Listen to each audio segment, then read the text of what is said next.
I've learned how to be a noisemaker out there. I've learned how to get into the room and still add your voice. And I've learned how to sit at the table. Now, I've also learned how to be an MP, and I've been practicing that over the last 2 years. What I'm waiting for is an election. Now, if we didn't make that noise, we would not have had an opportunity to go for the senatorial nominations. It was going to be a direct ticket. Okay? Because there is also something here. Money talks at some point. But you can also challenge money. You can stand in the way of money and say, okay, we hear you, you have a loud voice, you have the money, you have the masses or the muscles, but we are going to be hard and stand for something. So hata kama mtaichukua, but let's fight, okay? Let's do what? How many are running for office here? How many belong to a political party? Tuwapige makofi tafadhali. By the way, it's not very easy to run. Try, and then you'll know the dynamics that come with running. By the way, sometimes I wish I became a priest like I wanted. Single one has his story mingi. Yeah, I can make a good priest. Yeah, and I channel na history mingi ya dunia, including watu kupiga tu kelele, including you guys making noise, in good noise and bad noise. But the bottom line is, can we engage? Okay? How many belong to a political party here? Nilisahau kuuliza. Mkiona MD mnaona nini? Yeah? When you see this guy, what do you see? UGM, tumpi coffee. When you see him, you see UGM. When I see Sheshe, I see ODM Youth League. When I see Chopper, I see now Linda Mwananchi. When I see Basil, I see Jubilee. When I see who else? Nani ana party hapa inajulikana? Cecil ni chama gani? Ama ni Fensita. Yeah? Who else belongs to a political party here that is known, that is bold? Yetu tunaanza leo. So it can start today, it can start tomorrow, but it has to start. It has to happen, because if it doesn't happen, then we don't change anything. And the only way to change something is belong. Can we belong? Can we participate? Can we live the Kenya I want as a dream? So that when we see MD, we see a party. When we see Jimmy, we see a party. When we see Reverend here, we see a party. When we see our beautiful friend Maggie from Siaya, we see a political party and the women rep office. Ladies and gentlemen, without much ado, I'll want to conclude at this point so that we cede ground and the space for the moderator to invite the panelists. But what are we saying? The party thing is in red, not by chance, but by choice and by design. We must all belong to a political party. Kama hujachagua, nitakusaidia kuchagua leo so that you join. Okay? Kama unangoja party yako itengenezwe, kama kuna wengine hapa wanangoja party tangazwe kama Chopa, yeah, we will help you wait, but when it's announced, please join, be the first member. Sawa sawa? Okay? Yeah, in future, in 2032, I'll have my own political party, God willing.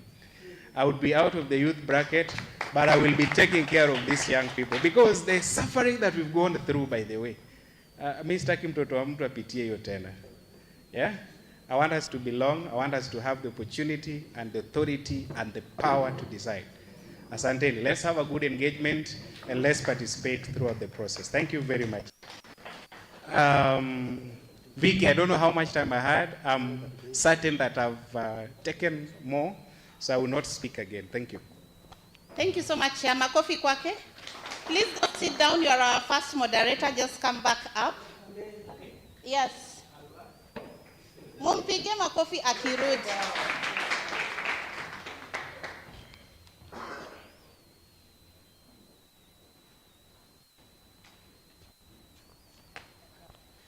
So that was necessary. Tell your neighbor that was necessary.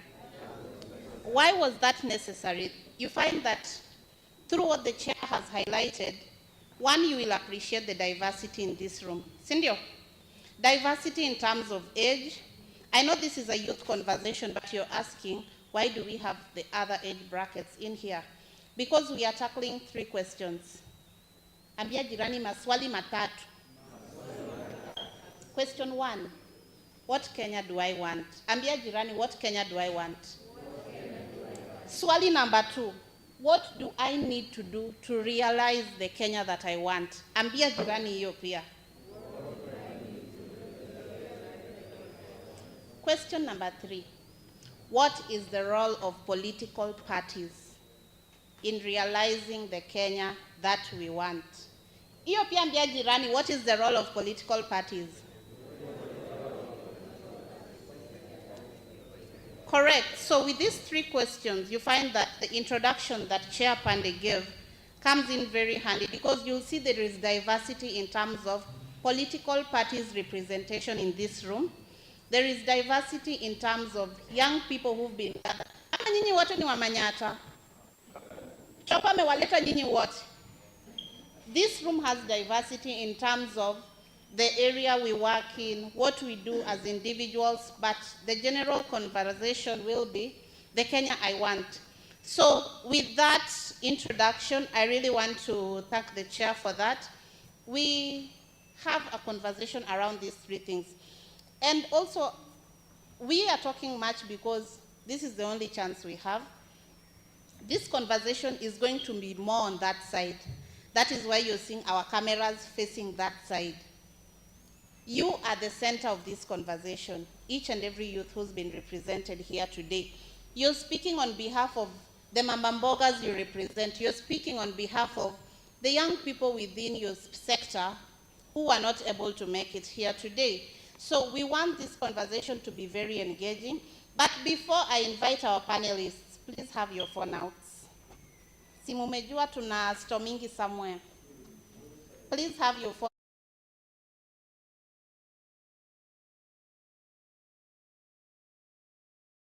Baraza Media.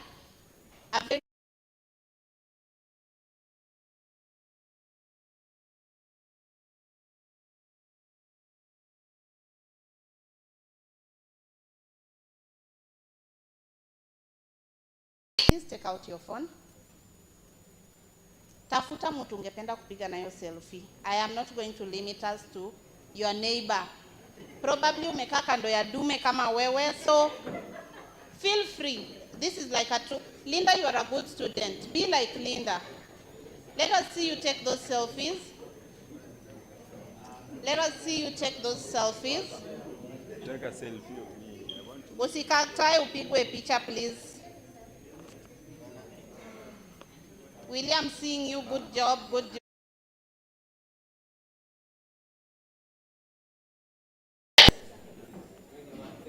Chopa may take advantage of Mubiri, karibu na yeye.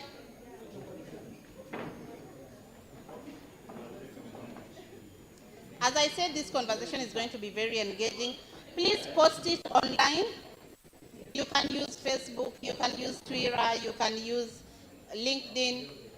Our hashtag is to participate in the Kenya I want. You can take a video. We are young people. You can drop a line on what sort of Kenya do you want. Okay? I'll give us 2 minutes. Cecil, I am seeing you looking for light. That is very awesome. You can go near the window kama filter high work. Banana waona. Wait, Sparta. Tafuta mtu ako na iPhone karibu na wewe.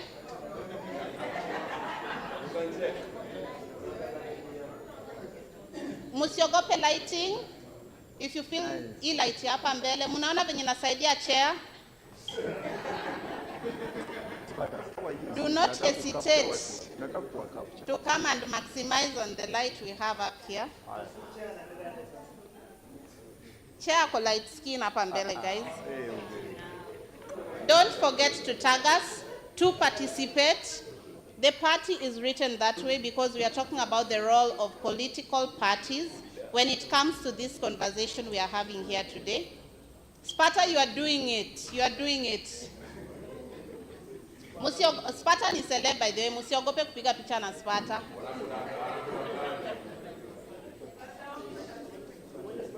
In a short while, we'll be reading some of your comments. All right, remember others to participate. Please don't put a finger up, just take a selfie. Desist from using fingers in whatever you're posting. Hiyo delete very fast. Now, to start us off, Philip Pande is a certified mentor and a youth inclusion advisor. He is also a certified chief of staff and a member of the Chief of Staff Association, USA. He's a global curator, speaker,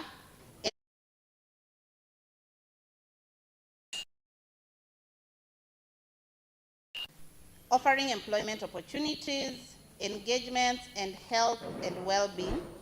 In 2024, he curated a tripartite partnership between Corporate Career Academy and the Ministry of Labor. Also, yani, CV ni ndefu, guys. Above everything, Philip has served as a key speaker and East African lead on education and employment.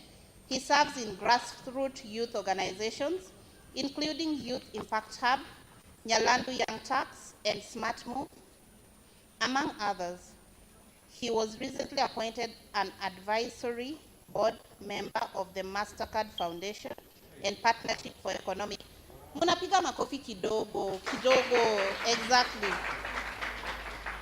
He's a former Raila Odinga youth advisor and campaigner with first-hand experience in youth and political parties engagement, as well as expertise in developing and curating youth manifestos. Makofi kwa chair. I know there are some of you who know me at a personal level, so today you've added on to something. Next, I'd like to invite Linda Ogweno.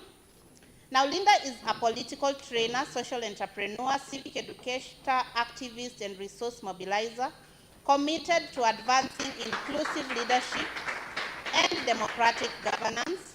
She's the founder and host of Linda Ogweno Show. I hope we watch what she talks about, very informative. She is also an aspirant with knowledge on political and electoral processes.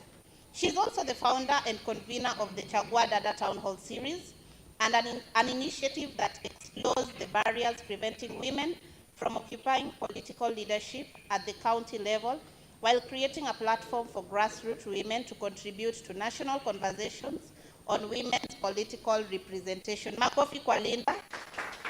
She is a gender champion with the Eco Network Africa Foundation and Democracy Trust Fund, and a certified election observer. Makofi kwa Linda. Finally, I'd like to invite Jimmy Magero.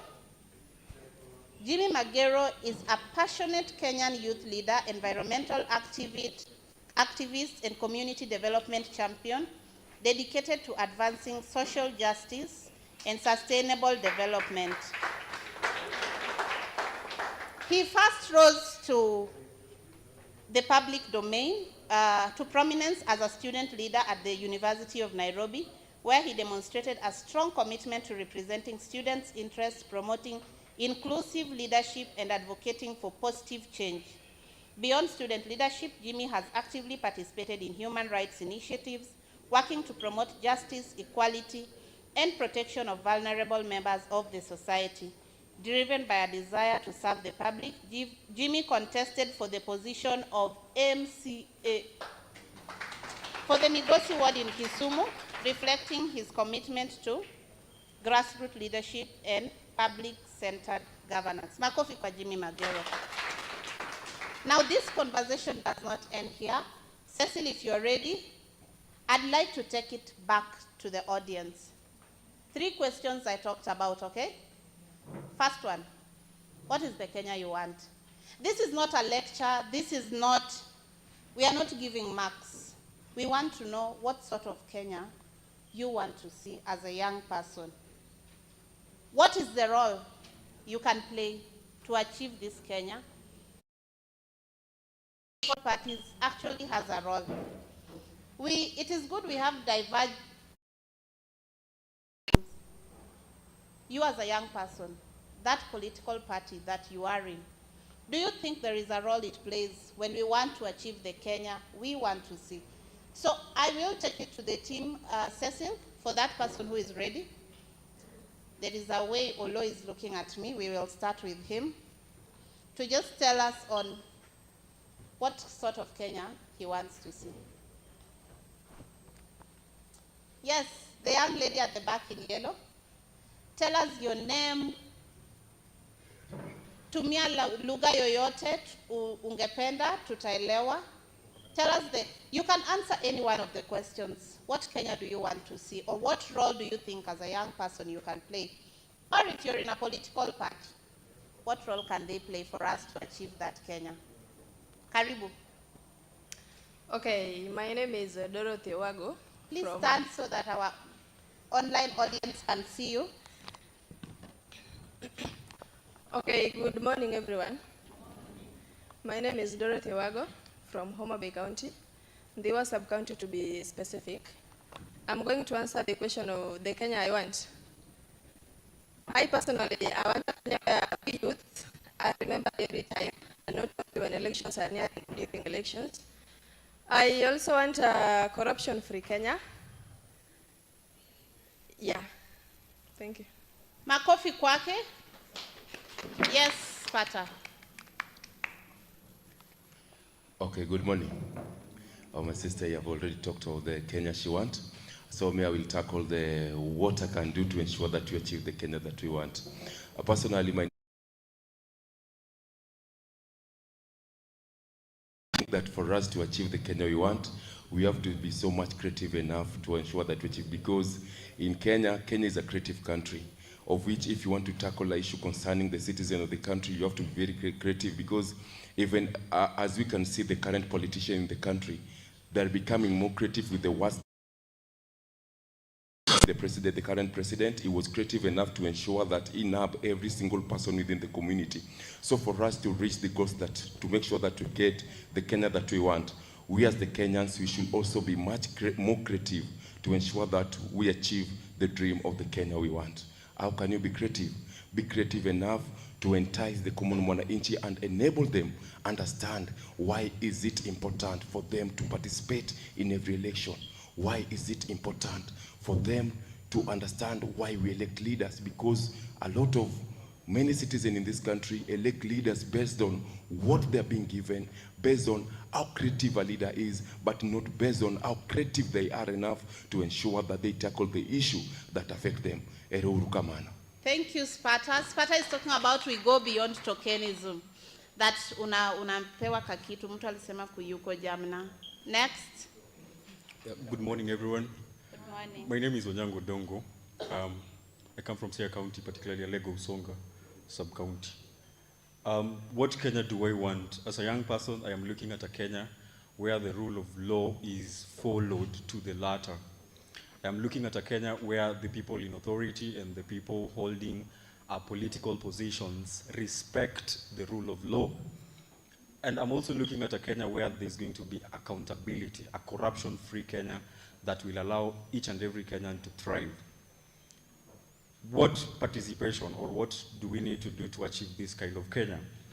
My thinking is that, number one, we must first elect or put into positions leaders that care about the Kenya that we want.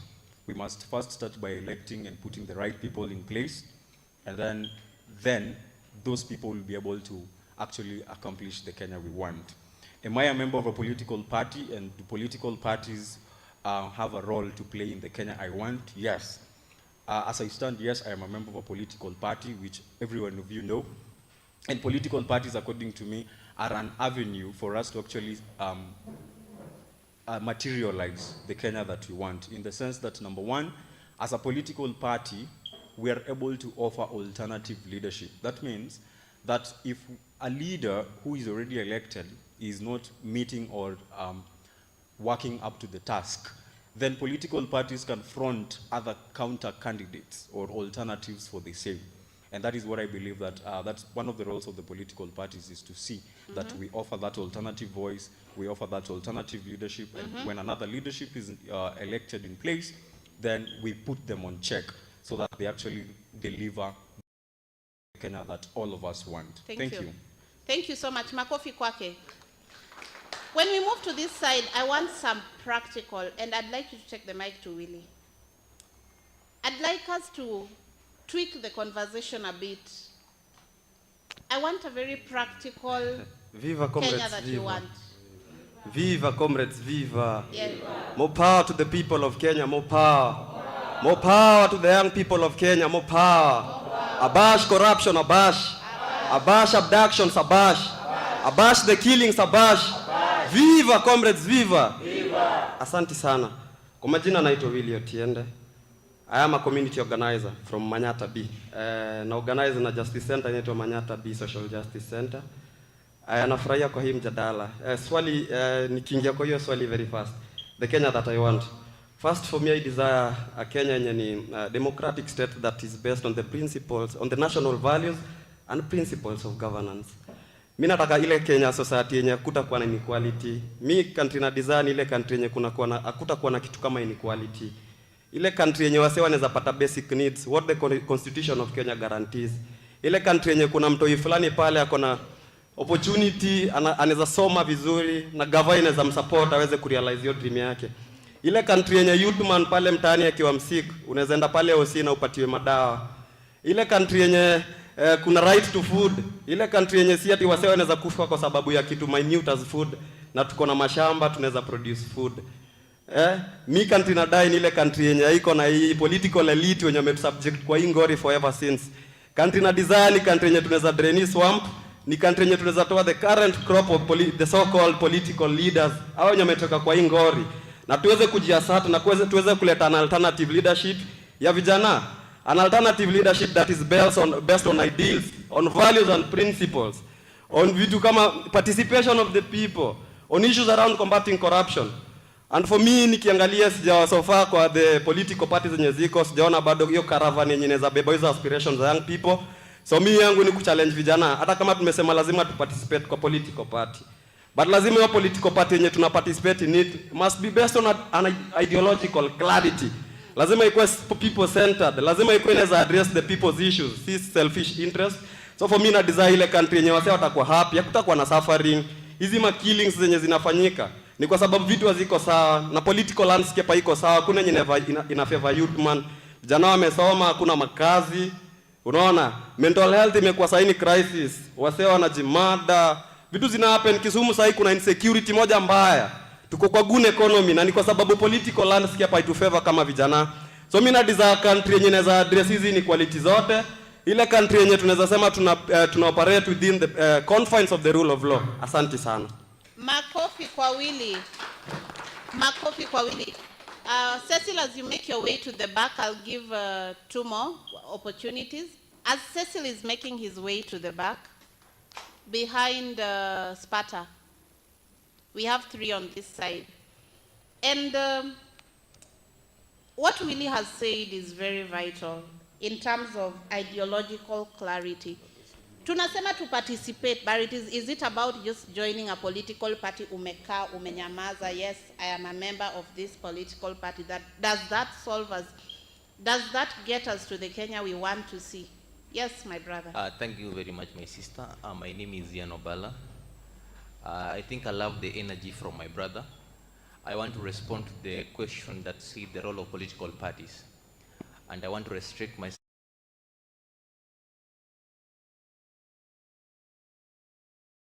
Aspirant, MCA position.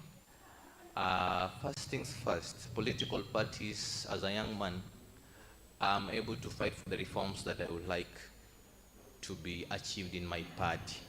I want what's called fair representation, where my idea is not coerced, or I'm not under someone's instructions to deliver as a young man in political parties.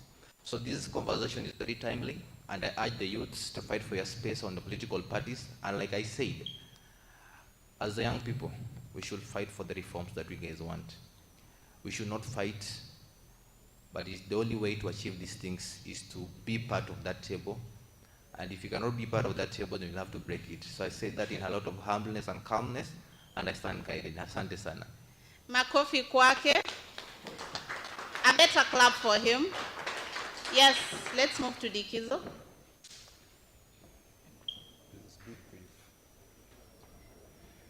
Viva comrades, viva. Viva. More power to the people, more power. More power. Who are the people?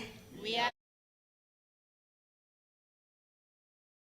Dikorongo, I go by the name Dikizo. For myself, I think the Kenya I want is a Kenya where there is dignity and sanctity of human life. Dignity inamaanisha Article 43, just what Willie has spoken about. Education, healthcare, just normal standards of living, yani cost of living. Mtu anafaa kuwa anakula hata 3 meals ama 2 meals a day kani mbaya, si ndio? And that's a Kenya that we all aspire to. But now we are seeing that there are certain oppressive systems that are conspiring against sana the youth and the marginalized, wenye ni maybe women, and it's quite unfortunate that the youth are the majority in Kenya, and the majority of youth are who? Are women, si ndio? So for myself, I'm seeing a culture where the political class, the rogue, I call them the rogue political class, have decided, because once they take these offices, they are public offices, that they are required, because the constitution, we live in a constitutional democracy, they are required to uphold, respect and protect that and defend it, the constitution. And it's the first thing before they are even they ascend into office that they wanabeba kuhapa nayo. And it's quite unfortunate that this social contract that we the people have with them, wakishaingia kwa hizi maofisi, they put them aside. Now we are seeing youth are being terrorized, youth are being brutalized, youth are being systematically eliminated. And it's something that we have to come out in no uncertain terms to call out, because I think, I don't know if Caleb is here. Caleb is a survivor of police brutality. And Caleb alishikwa akakuwa brutalized and is now a PWD because of that. I think Caleb is here, and if he's here, he'll wake up to say, Caleb Ndoule. Caleb is a PWD because of police brutality. Walimpiga next to death in 2023. And these are issues that we have to come out strongly and talk about. So why are we having a government that is insistent on eliminating any dissent yenye inatoka? And how then do we, the people, because as much as we're talking about the government is a reflection of its people. Those people in public offices are a reflection of us. So as much as we are throwing blame kwao, we have to do introspection as a people and understand, why do we have these leaders and how did we contribute to having such a rogue political class? Na hiyo inaanza namba moja, kwanza tukianza 2013, let me start with 2013. There were 2 ICC, watu walikuwa was not convicted. They were there as suspects, ndio? And ICC before wenda huko, that's an international body. They did their due diligence to make sure before wakuite to answer certain charges, there's a certain threshold of evidence that was there. But us as Kenyans then decided to overlook all these things and brought in people who had been indicted for murder and elimination of tribal nini. And now, when they come back to kill the youth, and it's quite unfortunate, if we look at 2013 mpaka sahi, vijana wangapi wamededi, and we would have just ended it by not electing 2 ICC inductees. 2022, we did the same problem. Another faction was going around the country saying, mwizi ni nani, mwizi ni nani. And people were, mulikuwa mnajibu na jina. And that was the Baba faction. It was going around kisema mwizi ni nani, and the people walikuwa najibu mwizi ni nani. And they knew very well mwizi ni nani. And we also knew his background, ama their background, ikikuja mambo ya human rights na injustices, how they killed people and are even indicted for it in an international body. Then we elect these people. Once we elect them, akianza kutumada, mtu mwenye mlimchagua mkijua na mada wase, akianza kwa mada mnauliza why is he killing us? And he is just continuing with what he amekuwa mezea. Why is he stealing our public resources? Mmejua ni mwizi, hata saa campaign mlikuwa mkiulizwa mwizi ni nani mnajibu. So these are things that us as people need to introspect. What values do we hold as a people, and to what level are we going to invest to elect ama to make sure that our representation across the legal landscape, the legal legislative bodies, executive, are a reflection of the true values that we want to see. So that is the Kenya that I would like to talk about. Makofi kwa Dikizo. I wouldn't want to leave anyone out. There are two more hands here.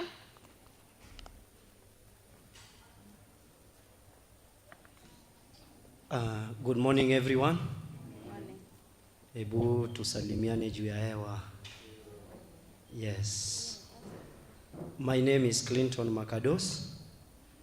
I come from Kisumu County, Kisumu East constituency. I vote in Nyalenda A, also in Kisumu East. When I rise to speak, I want to speak in two perspective ideas. The Kenya we want, the role of political party.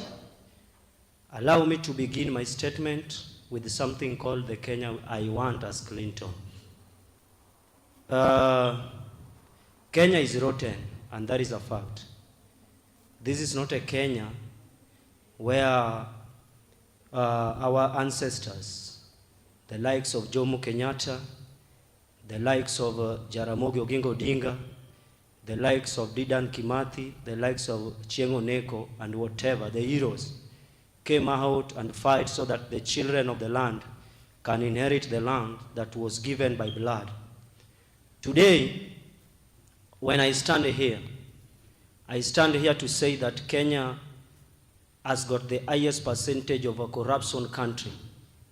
Why am I saying this? I'm a victory.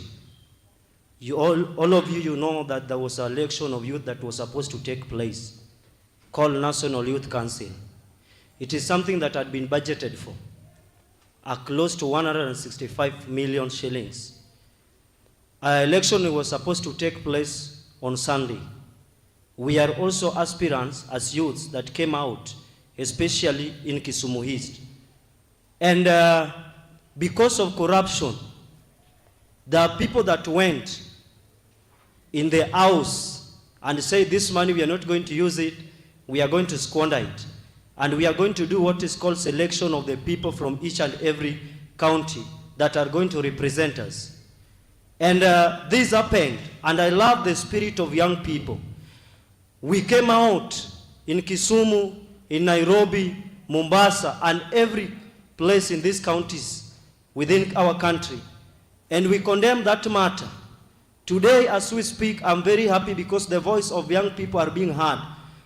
They have just released a memo right now for postponing of that election because there was no civic education that was done in it. They have just released a memo right now because we were saying we are not going to election whereby even you don't know who is going to receive your documents by that time. And that is the voice that we were speaking as young people of this country because we mean well for our country. Yeah.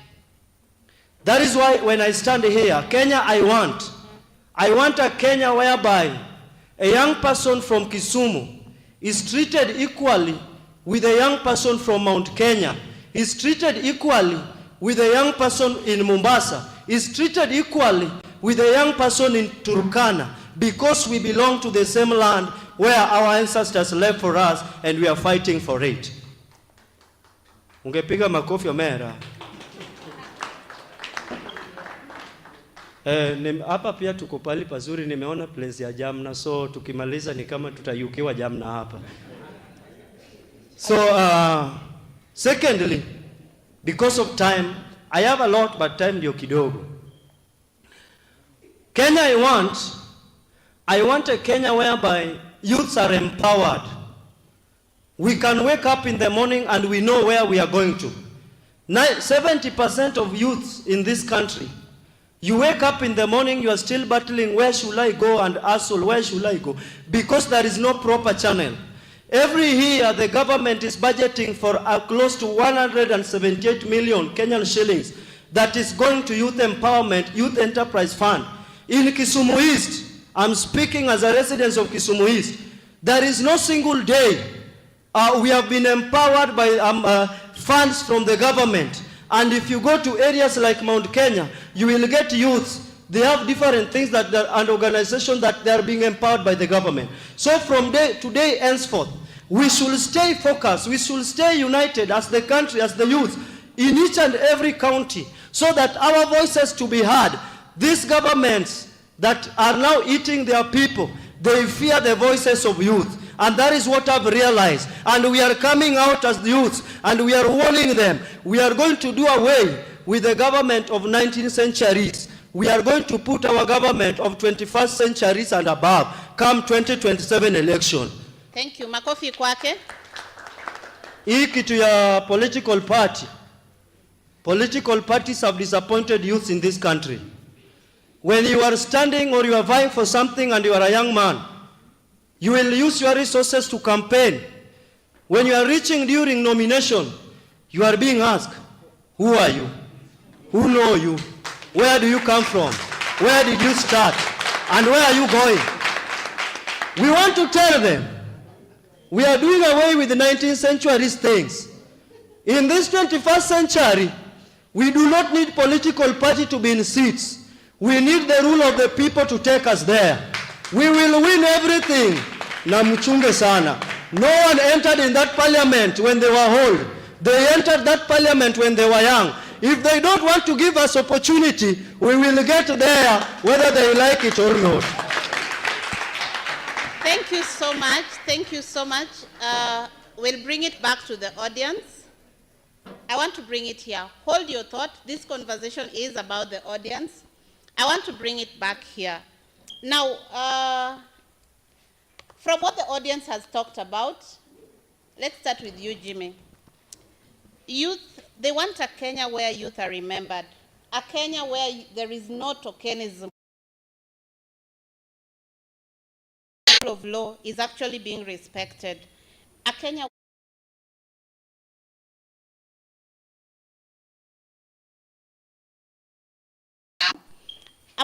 where dignity and sanctity of human life is respected, a Kenya where youth are empowered, and a Kenya where young people are not being asked, who are you and where are you going to, if they want to vie for political parties.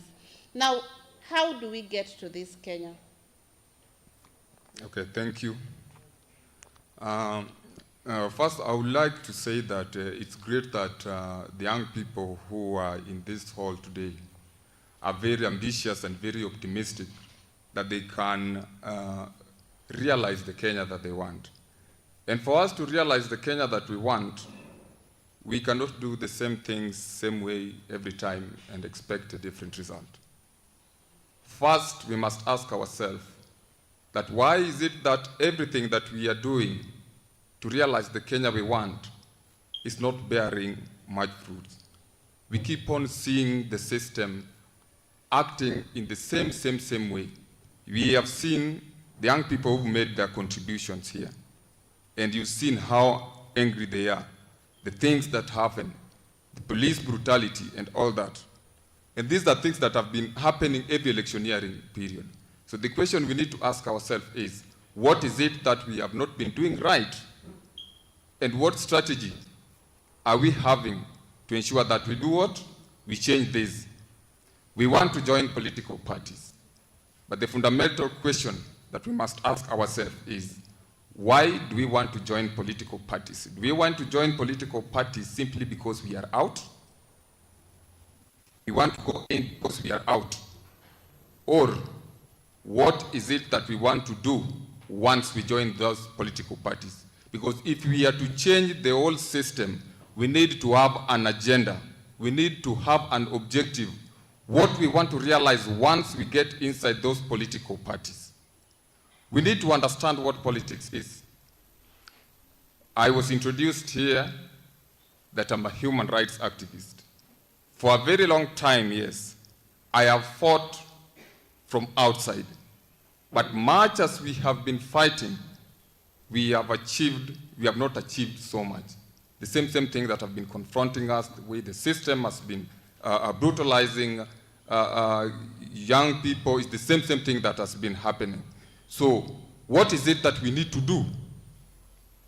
We need to understand there's a a writer who defined politics as an authoritative allocation of values and resources. Authoritative. And if it is authoritative, that is why the government will do everything, the state will do everything to protect itself. So the action of the state is what we need as young people to learn and understand the trend, so that we make sure that we, in a very cunning way, get into that system with the mega plan that we have and then change the entire system for our good. Thank you. Thank you so much, Jimmy. Makofi kwa Jimmy. Pande, we moved from the Kenya I want to what it takes to realize this Kenya that we are talking about. And there is the aspect of the political parties. And something has been raised that young people are joining these political parties, but still it's not solving their problems. So we have heard where the shoe hurts, but now there is the aspect of the role that political parties can play to ensure that, you know what, police brutality is not in our 2028. We are talking about the role political parties play to ensure that what Dikizo talked about, we don't get to see such things. So are you able to make us digest and understand the role of political parties in this conversation? Absolutely, Vicky. I love the sentiments made by my friend from Kisumu East. Sorry I didn't capture your name. You speak with so much passion. I hear you. And we are in this journey together. When I was running, the first question I was asked is, who has told you to run? And then the question was, have you talked to so-and-so? And you can guess the names. But I'm glad that in my running, it is those particular people that I was told to go and talk to that sought to talk to me. So you have to be very stubborn. To achieve anything, you have to be very stubborn. I sleep a lot, but my mind never sleeps. So as a young person, if you want to get out there and begin something, which is what we are discussing here, is to begin being stubborn or be very stupid. You have to be those two things, very stubborn or very stupid. But what is the role of these political parties, like Vicky asks? Is that without a political party, your chances of getting elected is nearly 1 out of 10 or 2 out of 10. There has to be something really unique about you. Probably you should be a miracle, 1 out of 10, because this political parties gives you a home where there are many other people who are probably driving in the same wave, or that have agreed that they are going to be unanimously stupid to achieve something, or unanimously aggressive to achieve something. I say unanimously aggressive or unanimously stupid. In these two fronts, the way we've ran elections and reforms in this country is that Ford was a coalition of people who were very stubborn. The Jaramogis, the Orengos, the Masinde Muliros, and so forth, so that they could repeal Section 2A and bring a platform for other people to participate and to belong. A coalition of people who have unanimously agreed that they're going to be stubborn to change something. And that is what ODM has been over the last 20 years. Yeah? Talking about devolution, talking about reforms, talking about equity, talking about, decentralization of government power, and a pro-people government, a government that respects the rights of the people and the minority. But there are also political parties that have been unanimously coalitions of stupid people. Well, because if it's not tribalism, then it is money. If it's not money and tribalism, then it is useless euphoria. Okay? When we talk about elections and the conduct of elections in this country, sometimes people choose you because you're simply from their community. and not about the ideologies of a political party. If people were to choose a political party, people would go with Ford forever. Yeah? The Forum for Restoration of Democracy. After that, it would be ODM. Not that because I'm a member of ODM, but go into the philosophy, the underpinning philosophy of ODM. We're talking about equity. We're talking about human rights. We're talking about, socialism and the aspect of giving everybody an equal sense of belonging. But what do other political parties stand for? Yeah? What do they stand for? Yeah? UGM stands for the green movement. We're talking about the restoration of our environment and climate justice. So what are we going to do with political parties?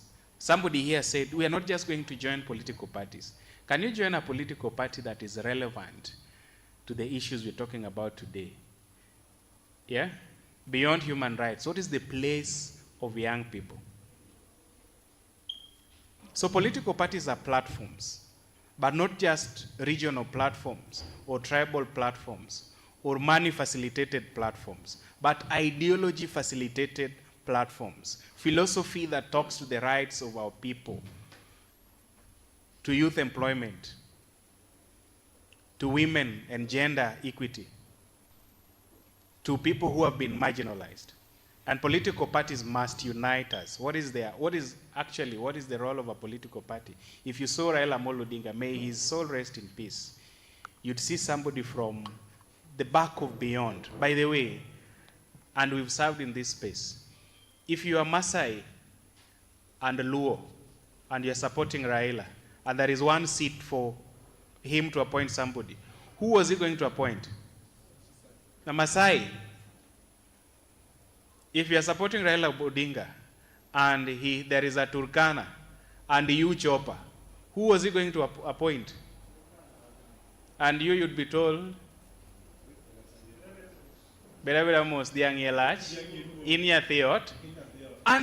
really, that is the selflessness that we've lacked as a country. That if you got an opportunity as a political party here and you are driven into power, who would be the first that you're going to appoint? Chopper would appoint nani? Yeah? So we've diluted the philosophy behind political parties of national unity and the face of Kenya to mere community bandwagons and opportunities for our people to eat or to get into government. And that is not really what we are here to talk about. So, Vicky, we are happy to delve into the details of this. But are they serving their purposes? For example, that is what I would ask.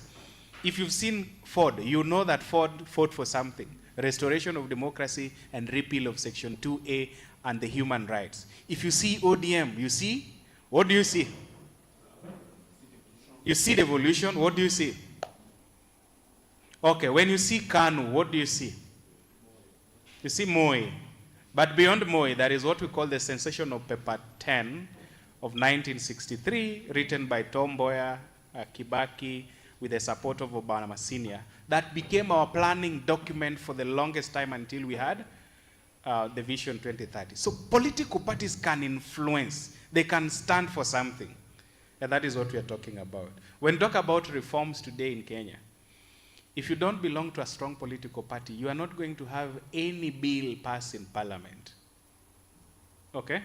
Because how do we mobilize for voting and support of bills in parliament? The party whips, umesikia whips. Kazi ya whip ni nini?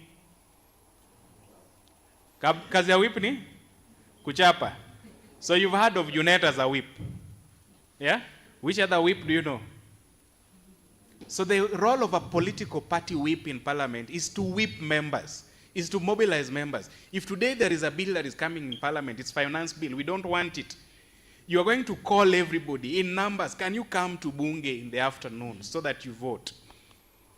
And many, many more. If you want to pass a bill on gender today, if you don't whip your political party members, you don't get it.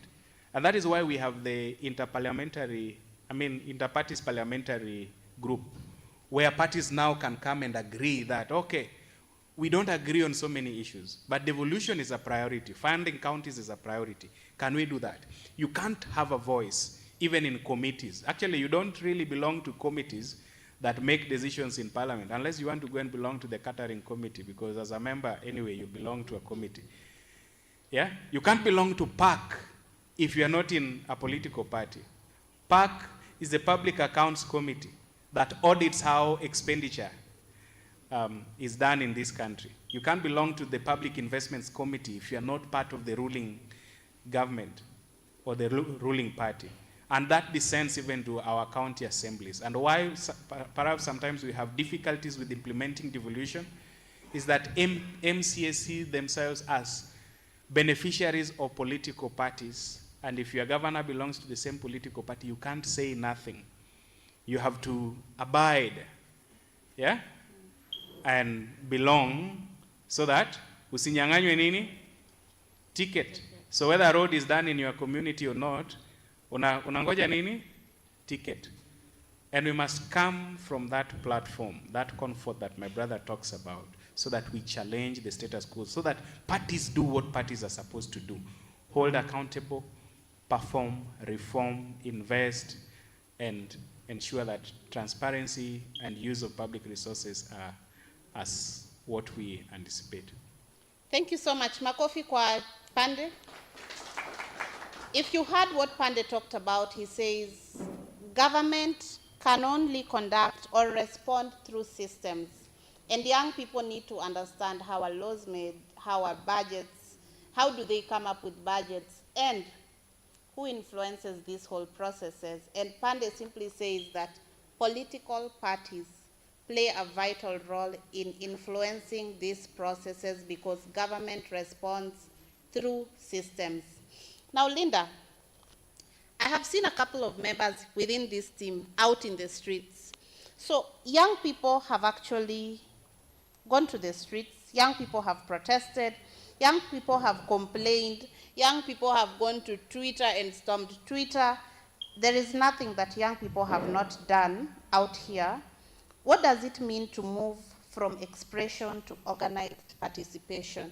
Because Jimmy said if we do the same thing over and over again, and we are not getting different results, I mean, it would be stupid to expect different results if we are doing the same thing. So how do we move from, you know what, these expressions to organized participation so that we can actually achieve the Kenya that we want to see? Okay, thank you very much. And I just want to build on to what my co-panelists have already said. And Pande has really taken a lot of time to just build up on what happens through political parties. And that also answers part of your question on how can people organize and how can people get to achieve the results that they'd want to see. And I think one of the lived examples that you have said is the demonstration. And I think the biggest one so far has been the 2024 finance bill. And we all know how that went.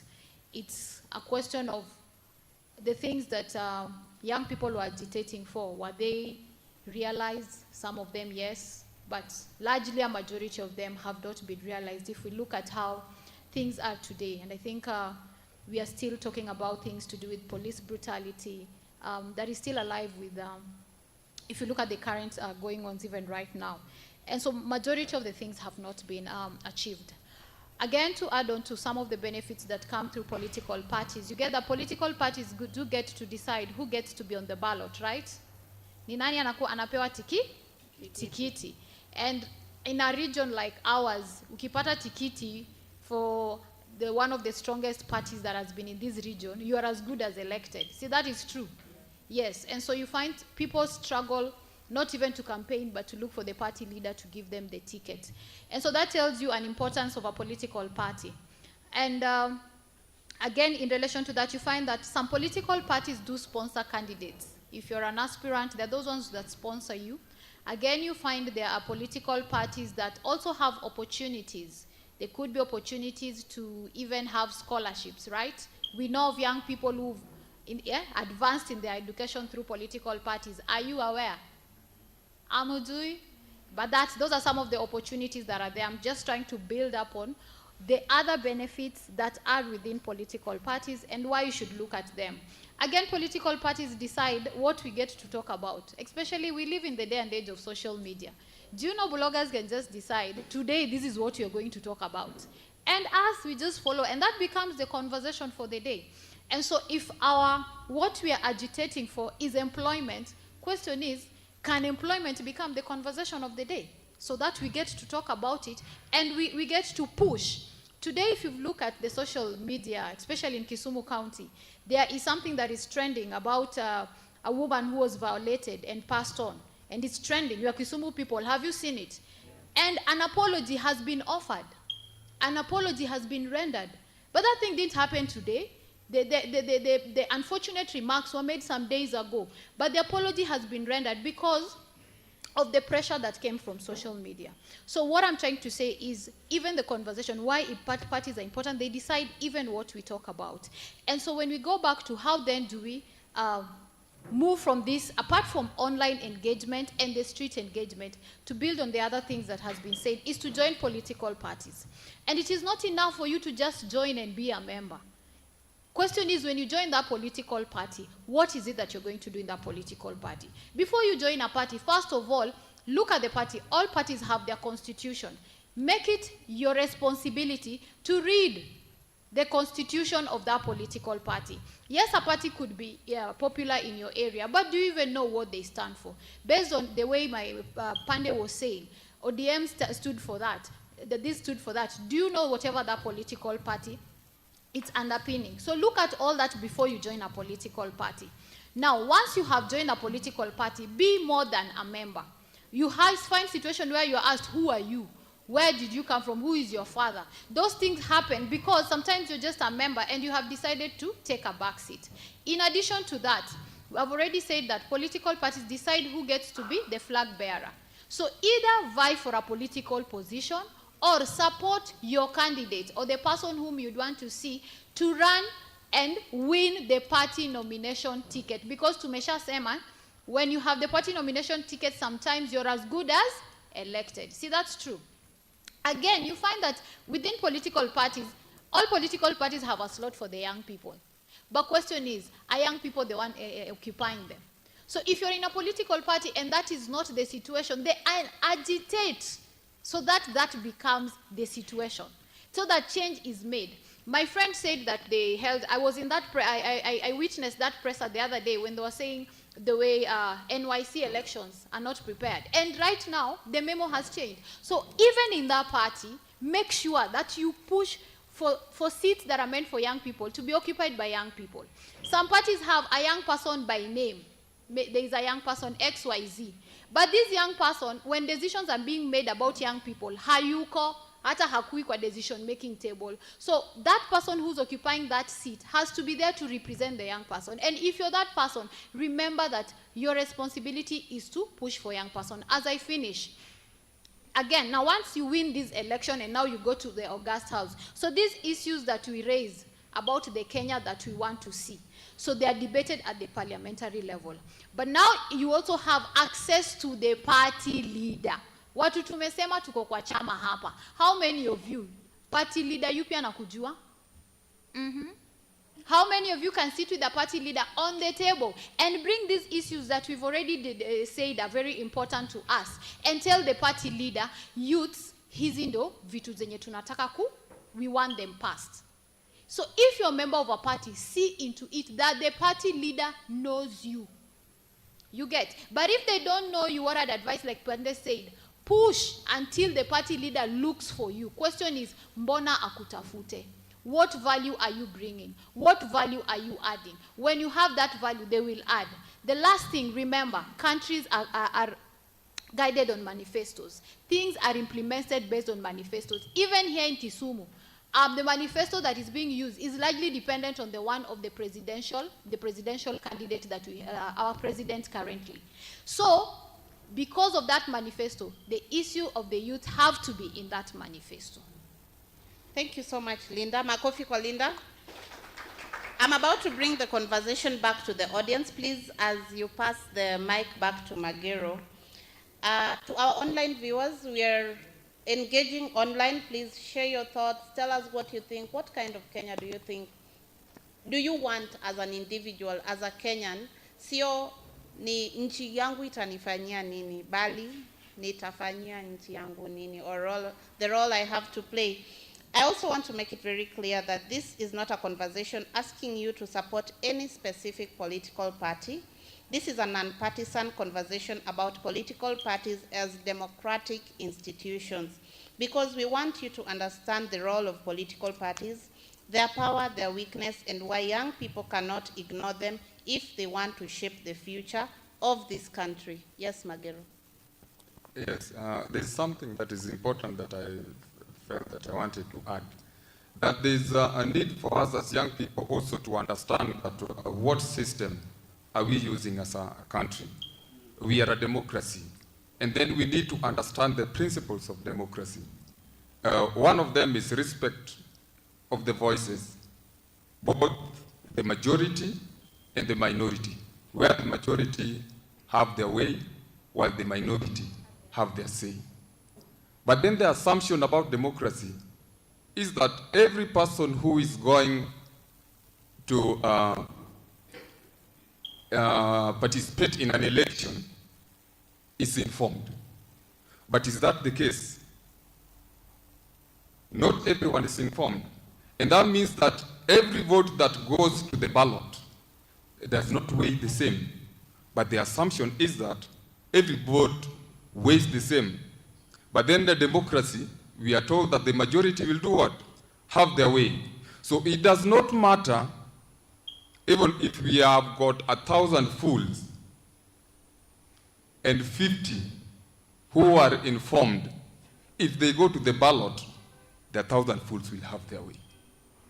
So how do we find our way and ensure that we as young people who are having that transformative thought are going to convince these other people who do not share the same ideas that we stand for to be on our side? Because at the moment, we are fighting in isolation. But then, when we go to the ballot, we need everyone to be behind us so that we get what? The majority vote. I want to give an example. If you maybe travel out of this country, let's take, for example, one of these white countries, and as a black person, how do you feel amongst whites? How do you feel? How do you feel? Yeah? And what happens when you spot a first black person? There's a feeling that you'll have. And it will be easy for you even to approach that person, even if you do not know where he or she comes from. This is how you will feel that you people, there's something you share. You will call that person your brother, even if he is a Nigerian, even if he's a Ghanaian, you'll call him my brother. Na mtaanza hata kupiga moshene naye mkiwa huko msengenya hao wazungu. The moment you take the next plane now land Nigeria, and you find someone who is maybe a Kikuyu, and you are Luo, and you met this Nigerian ukiwa Maju, this Kikuyu now becomes your new brother. Niye ndio mna sengenya sasa Nigeria na mseme vile Nigerians ni wakora. All of a sudden, your skin color is not uniting you anymore. The skin color was uniting you were white, sir. Now you are in a continent where you are now all blacks, but now you are reasoning as now Kenyans because you found a Kikuyu here. Now it's about Nigerians. There's that sense of belonging that you find it.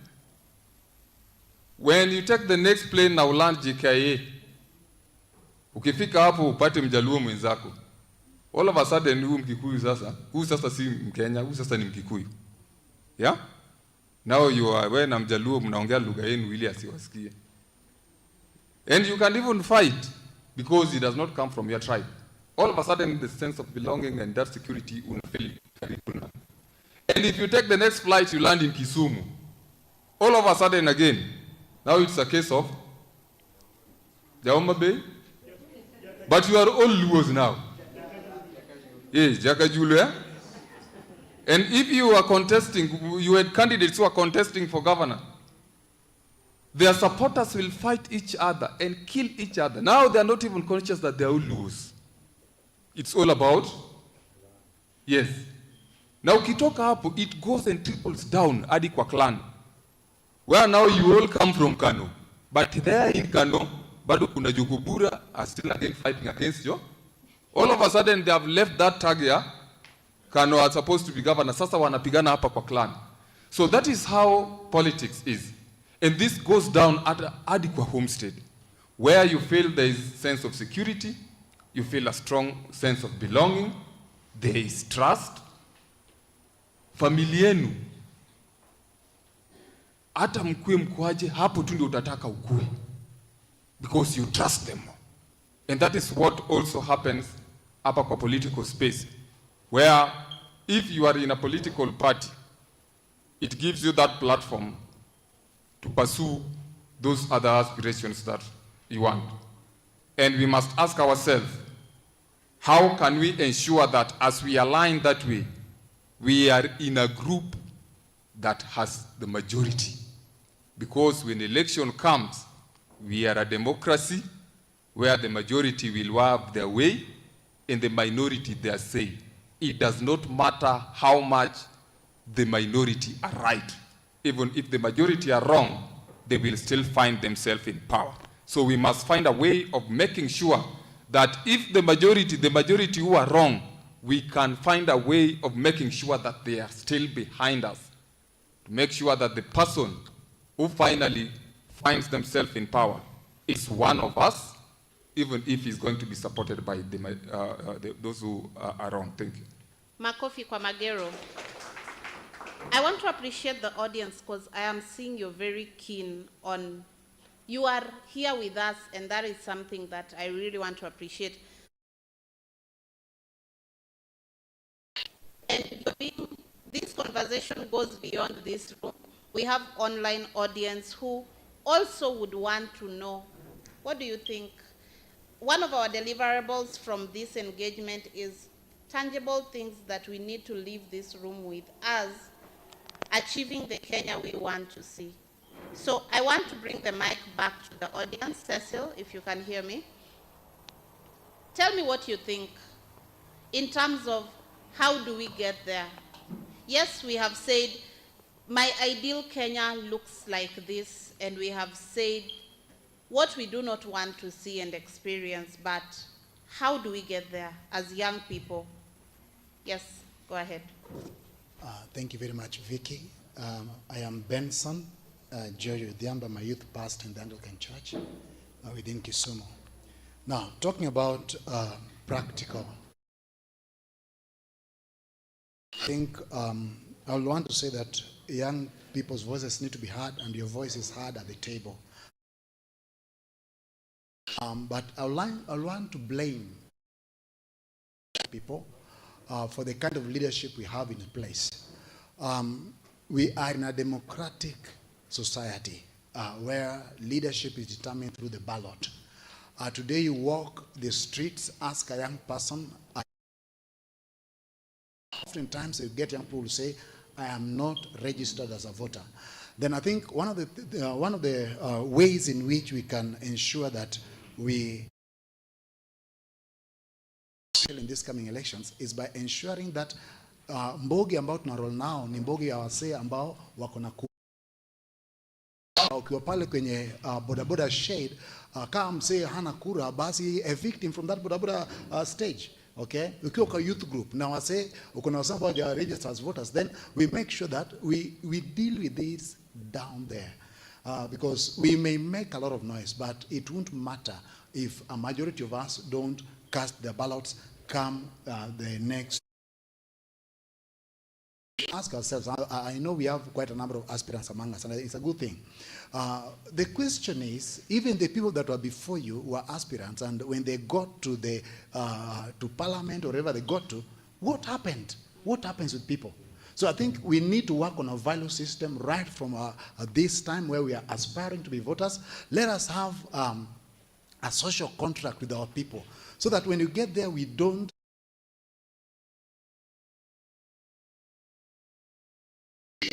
we speak to those in decision-making tables boldly, so that our also ask us is this, that what are our values? I think one of us say that. What are our values? Yes, you are an aspirant. What's your price?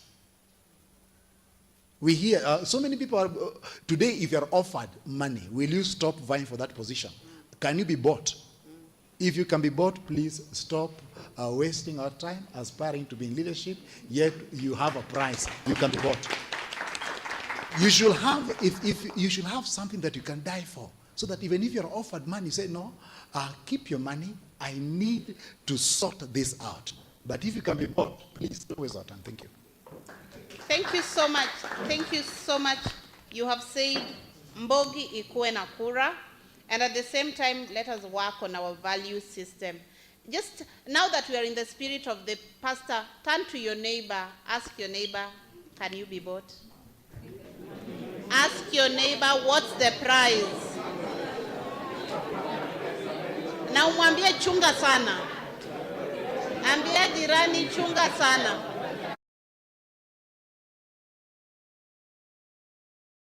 Na kutenda. Correct.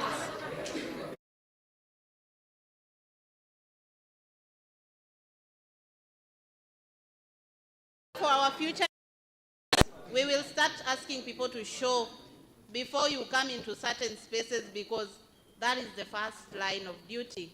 Cecil, on to you, to the next. Oh, hello, good afternoon. Good afternoon. Shafik afternoon kweli. Naitwa Cliff Ochieng. I work for TEAM. TEAM is a human rights and governance organization. I think most of you are beneficiaries of TEAM. I want to just put what Philip mentioned earlier. Political parties are not just for elections. Kuna hii trend, saizi ORP, Office of the Registrar of Political Parties, is moving around. Everybody starts talking about political parties tukielekea elections. So it makes us think that youth should engage in political parties just for elections. And for sure, that's what we do. We are most active in political parties, lakini sio in decision making, si ni Masangwenya, Mbogi, so you know where we play. And that's what we need to change. That's what we need to start thinking around. Kuna very... that is key, is formulation of policies. Sio national peke yake, at a county level. If you look at whipping, like you already mentioned, I'm sorry for taking more time. You mentioned about whipping. Tuseme lugha ya Kisumu sasa. Whip ongou na whip adui. Who has really whipped the assemblies to give real services that we see today? That takes us back to what Pande was saying. You need to be stupidly stubborn to make change. If you didn't have a strong whip, and that comes back again to political parties. Kenya is run right now, long-term and medium-term policy was made by SDP. Nyongo, Njonjo, and they didn't even win elections. But the country is running right now on that. Kisumu is actually run on the blueprint of SDP, not really ODM. So that tells you it's important that political parties, you don't just look at them in terms of elections. Start participating. Your policy, youth council, tumekuwa na elections the youth council forever. Haijakuwa successful, haijaishanga. All the time it's either disrupted or political interference. For the past 10 years, since the promulgation of the constitution that brought about this council, it has never been successful. And my brother, no matter how much passionate you are, if we don't participate in the process of developing good policies as youth, and that can only be done through political parties, tutakuwa tukilia tu. Watu wamelia, tumeona youth wengi. Do you know akina Raila were youth at some point? Kulikuwa na young tax. Ford was having young guys who are serious. And people, we used to sing, I'm one of the oldest here, I believe. We used to sing Ford, and every time they mentioned a Ford leader, it was either a doctor, an engineer, George Captain, Gitobu Imanyara, all those tough guys. Today, when you say Ford, many people will not understand what you're talking about. But that is what brought us to where we are. It was all about policy and decisions of political parties, not individuals. So as youth, we need to really look. I work for a youth-centered organization. So for youth, we really need to look at our involvement in the processes of policy. Tuko na energy.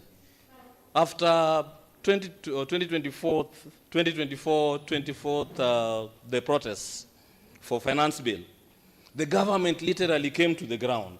I think it was here or Lake Basin here, there was Jukwaa ya Usalama. You remember? That is as a result of what the youth did. Government felt now we need to talk. That's a policy change. Lakini tulifanya tukiwa partyless. Tukiwa leaderless. In Kisumu County, in Migori, in Siaya, we need to start thinking outside just political parties for elections. Hapa naye tuseme tu kweli tushashindwa already. The real players wako ndani, si bado tunaongea hapa tunapiga nde. The main guys wako ndani. Mbogis are changing things to their own selfish needs because we are outside. We are all just talking nice English. Nice English, we are talking nicely, we look like NGOs. But where are we in political parties? Where are we? Where are the action? Where Akina Dede should be? Chopper, our other brothers. Akina Philip have done their part. Philip is no longer youth. Are you still a youth mkubwa? He's retiring. So the next youth are you.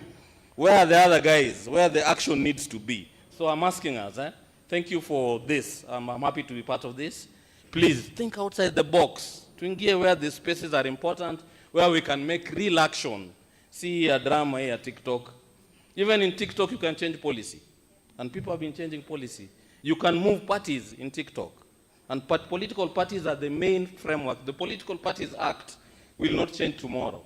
You can't make any change if you're not in a political party. Join a political party. Thank you so much. Thank you, Cliff. Thank you, Cliff. Cliff, in summary, has said that development processes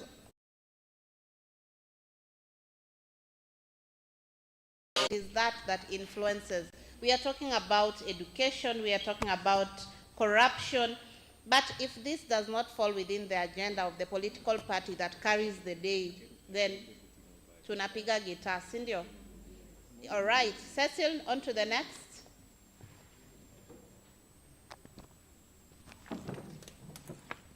Thank you very much. My name is Brenda Beverly, and I think another step that we could take is stop believing baseless narratives like we are in government. Of course, since devolution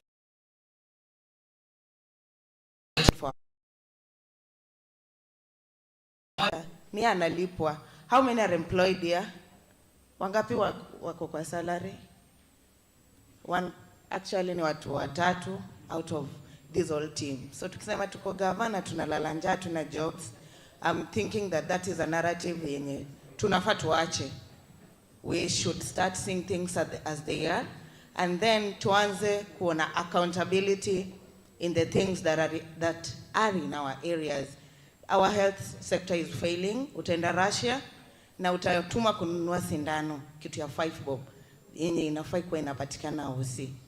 So I'm thinking that before, that is a step that could help us. Na tusiseme ati round hii Wajaluo wako ndani. The other day, people were paid a day before kwenda kucommemorate our Gen Zs wenye walikufa. Walilipwa 5, so ndio keshoe watu wasiende. I'm wondering, like, we were always going to the barabara because we know our agendas zenye tunataka zifanyike. And as the person who has spoken before me has said, because of what Gen Zs did in 2024, ndio kwa maana gava ilikuja chini kutuongelesha. So why are we losing our fear? Why are we going back on areas zenye tulishatoka? Yet we know these are things that work for us. Thank you so much. Thank you, makofi kwake. She has said simply, don't be lied to that uko kwa gava, and our concerns are the same day in, day out. Yes, Cecil, to the next. Okay, my name is Ken Anjejo from... I've followed the discussion, and I only have 2 things to really add.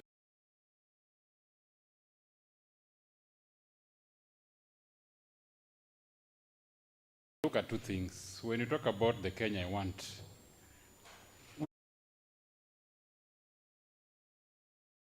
Kenya of 290 constituencies,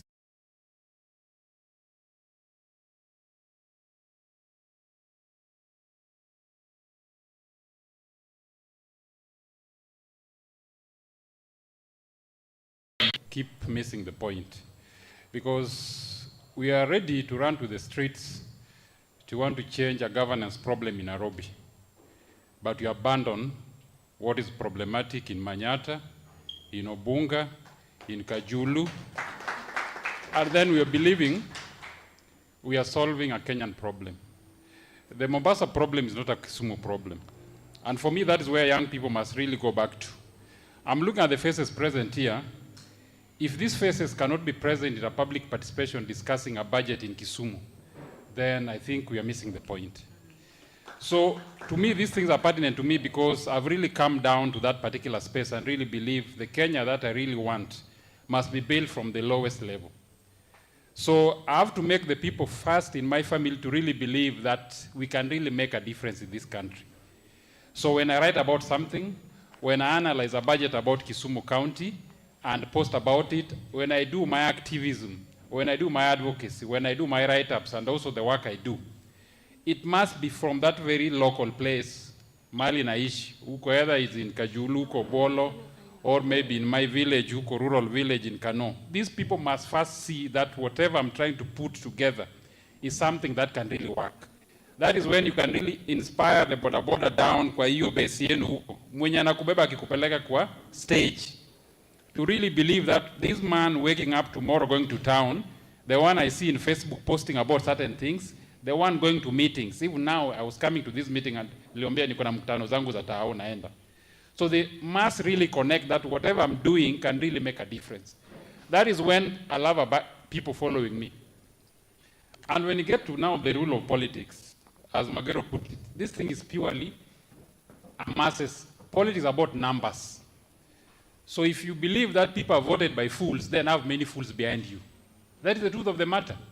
If Philip Pande now is out to be the MP for Kisumu Town East, if you realize that Mbogi ndio wanapiga kura Kisumu East, get a way to talk to Mbogis to be behind you. That is how you really get to parliament. If you want to remain as an elite, you won't become a member of parliament. So the point, how do you really inspire the voters in that particular area to really come out and really be behind you and make you get to parliament? That is where now we'll change things there. The other important thing that we also need to know is that political parties, I've never had a day when a petition was done in this Kisumu about security by members of the ODM party. Whether they're young people or they're elderly, I've only seen it from the elected leaders. Does it mean that the issue about insecurity in Kisumu is not a pertinent issue to young Democrats in ODM? Does it mean that the MDG members in this county do not see a problem with insecurity in Kisumu? Do they not see a problem with unemployment in Kisumu? Members of UDA, they are prominent in Kisumu today. Problem with the issues in this country about accountability issues in the county. You don't see a problem with Kibuye Market. You don't see a problem with the Mall and Bus Park. The county assembly that is being built that has taken over 4 years. You don't see a problem with those particular things. Then what are the policy discussions that you want to escalate when you become elected? So when I see people like Chop around me here, I think we need to be seeing Chopper with certain issues, not just Chopper. Lazima tujue Chopper, what is Chopper standing for? That is the truth of the matter here. Because then we have to really connect these things. When I see Mtetezi hapa, I need to see something behind him, not just the name. When I see Magero and Migosi running together, then I want to see what is Magero standing to really change in Migosi. Is it Mabarabara in Migosi? Because Migosi is one of the places that I believe is at the heart of the city. Nabaro kuna barabara za vumbi kama Kajulu. What is the city in that? Does that thing worry him? So for me, let's dissect this Kenya I want and take it back to the very place where you wake up today in the morning. Uliamka wapi? Uko kuna drainage inafanya kazi. Uko make Kisumu city. A city cannot have barabara za maram. Are we talking about those things in our conversations? So if you are not able to get into spaces, whether through a political party, whether through a CSO where you belong, whether through other organized group that exist here, and you're able to talk about those particular issues, where too big, please break it down to your ward of 1,200. I believe if you can go back there, then we'll make a composition of 1,200 movements that can really change Kenya. But I hope you are missing the point. I'm very honest. Thank you, Makofi Kwake. Thank you so much. So we'll take the 3 hands on this side and the 3 hands on this side, and we call it. Just finish on this side.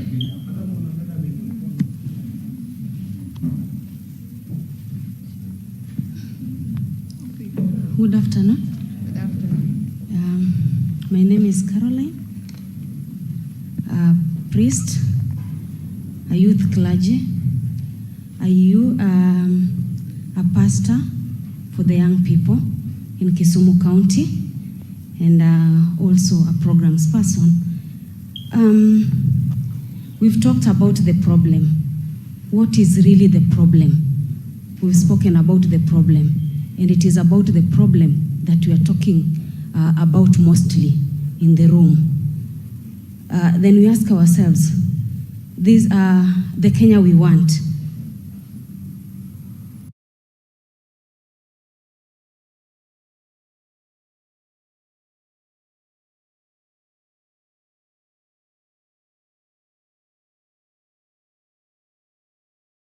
And they are present in this meeting. Do you not? Why do we keep electing people who are not giving positive results, doing what we want them to do? What are we going to do before 2027 elections? What can we do as a church? What can I do? Are you taking us there, or we just say, as a church, when a politician comes into the church, what do we do with them? The politicians do what they know how to do best. Even those aspirants that are here, that is what they know how to do best, and that is what they should be doing. We don't blame them, because that is what they should be doing. As a preacher, my work is to preach the gospel. That is what I know how to do best. And as a community person who wants to bring the change, what do you know how to do best? Have you realized that what you know how to do best? What are you going to do from here? We've discussed the problems. What are you going to do? So my role as a person, as a clergy, how do I bring in the politicians for a discussion? Can we meet together and talk? Can we have that gumzo together with these politicians? They are just aspirants, they're just people like us. Can we talk and come out with a solution, discuss these issues? Can we come up with a document that we want them to incorporate in their document as they campaign? Can we come up with a manifesto as communities and bring these politicians and ask them that this is what we want you as a politician to do for us? And then we ensure that they have incorporated that one in their manifesto. Let the manifesto of where we come from us as the community people. Thank you. Thank you so much, Makofi Kwake. She has just also highlighted that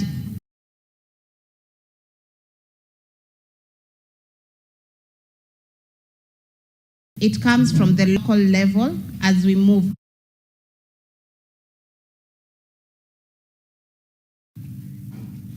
I will instruct your mic to be switched off if you take more than 1 minute, because we want everybody's. So Sally, still on to you.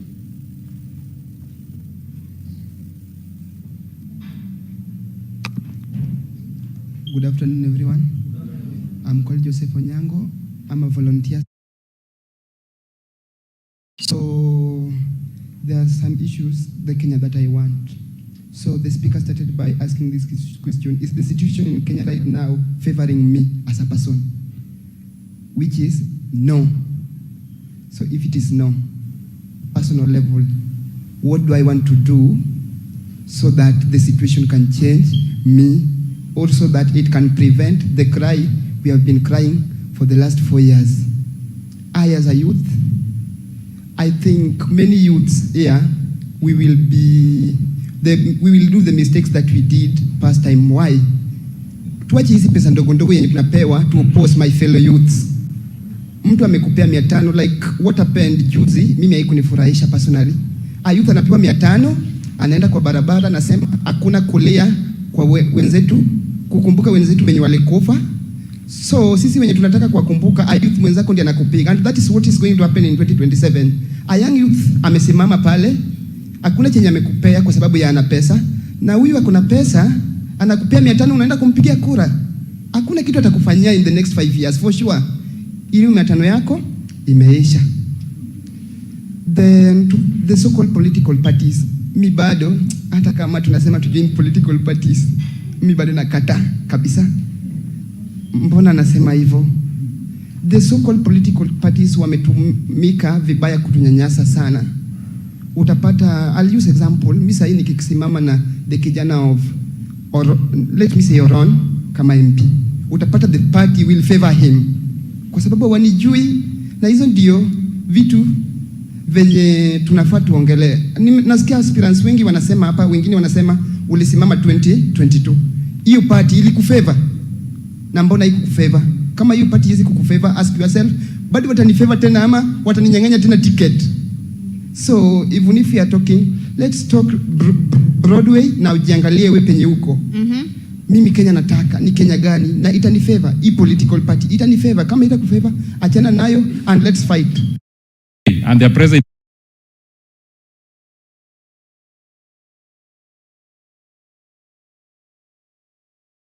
And lastly, tuandike what is called, let's write what is called history. Kuna kitu naangalia sahi, kuna research nafanya mimi personally, na napata the Mauma fighters au watu wa kwa wazee. Like nilipata Harithuku was 28 years na Dedan Kimathi was 22 years. And nikapata kuna jamaa mwingine wa Young Kavirondo Tax Association alikuwa 16 years, and kuna one lady alikuwa Maumau fighters alikuwa 21 years. Kwa wanawake, hii ndio jina lake imetoka sana, na walileta change sana. So it is time hata sisi let's reflect chenye wale watu walifanya. Most of the Maumau hawakuwa wazee hata kidogo. Hao wazee ni kama wameogopa, aje nitumie hiyo term, but vijana wakitoka for sure we will lead it. But the shida yenye tuko nayo, the betrayal, betrayal. Sisi kama vijana hatuwezi support vijana. So tukitembea let's support vijana wenzetu, hata kama ana pesa, wewe simama na yeye. Thank you. Asante sana. Thank you. Makofi kwake. Yes, Cecil. 1 minute. Good afternoon. You know, I'm not a 1-minute man, but I will try. So I just have, I think, if not 1 or 2 things to put across. I've heard my friend here talking about the NYC thing, and I'm proud of him today. And me, I normally use a living example. I will not use Vasco da Gama pillar that we never saw. I use what we do today as youths of today. 1, we are not united. We are not united as youths. Today we can sit here, clap and sing, but once the bread has been given out, Owera alienda kuchukua peke yake, Pande amepewa 10 million, amepotea 2 million, 6,000 amepotea hapa. Unaona wengine wana left the ground. So we are not united in what we want to fight as youth. We are united in what we can pocket. Owera, what makes us united? And that's why I'm bringing this perspective. That we cannot talk about to participate without telling our youth to unite on given ideologies. Hata hiyo ODM tuko hapo ndani. And I remember when we were working with the author with Kina Magero and my friend Pandi. Some people thought that we had money in that thing, but we didn't have money. It's for the love and the ideologies that we had from those people. That's why we were following people. And today when I stand here, somebody might think that I'm truly dying for Dr. Ron because he's giving me a lot of money. There's not a lot of money. It's because of the ideology. So when you stand or you want to follow something, have your ground as a youth. And if you bring a youth somewhere, tell him that this is the ground and this is what we want to follow. And then we are going to bring this, participate to have something meaningful in our society. Iko hii kitu kidogo kidogo unaingia mahali, we are telling you, this is the direction. Some few people lures you, tell you, no, don't go that direction. Kuna kitu kingine hapa kidogo, wewe chukua chai, unaanza kutuambia, oh, nyinyi mmetumwa, nyinyi wabaya, Magera amefanya nini, Jimu amefanya nini, oh, chairman amefanya hii, Adwet ni mbaya, amekula. No. If you have an ideology, stand as a youth and stand for your right. There is nobody who is going to massage you to come and speak for yourself. And I'm very proud that the unity that we had as Kisumu youths for the last 2 days, today we've got a letter for the postponement of NYC. After some few individuals working with some PS in the government are already given names, and they have sidelined other people, and this is the to participate that we want. Let it be done by us, not somebody giving you money to do it. Actually, we paid for 10,000 and we are a group of 15 people. So if we can also generate our resources and pay for this thing, we can go a mileage. Usiseme ati nani mtu akona pesa kushinda mwingine. Thank you. I have a friend who is vying in Market Milimani, and we always giving something small. Not that we are having. You support a youth by giving what you have. Thank you very much, and may God bless you. Thank you. There's a lady there where you are, Cecil. The lady in front of you. Oh. Yes, she has really wanted to talk. Go ahead. Good afternoon, leaders. Good afternoon. Good afternoon, leaders. Good afternoon, leaders. Good afternoon, leaders. Thank you. My name is Sela Awino Migaya from Siaya County, Bondo Sub-County, West Sako Ward. The working MCA, because the elected one is not there. So,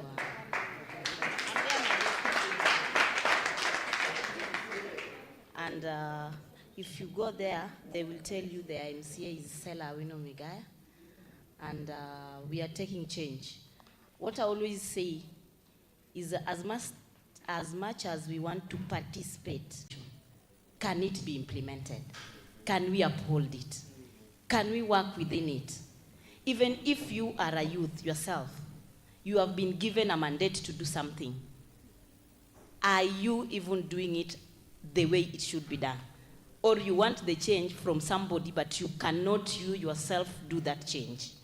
So as much as we will sit in these forums, we will go in these counties, speaking the change because we see the log in somebody's eye, and we don't want to remove ours, then we are still going to complain. As youth, if we want a generational leadership, a change in generational leadership, where we want young people, who are you following? Who are you following? You want to uphold an 85-year-old man to be a party leader, and you want a generational leadership. Is it working? Asante. Thank you. One last one to someone who's not spoken. Apambele. Cecil Apambele. In front of, okay, all right, go ahead. So, good afternoon, everyone. I'm Kelvin Omondi Maina.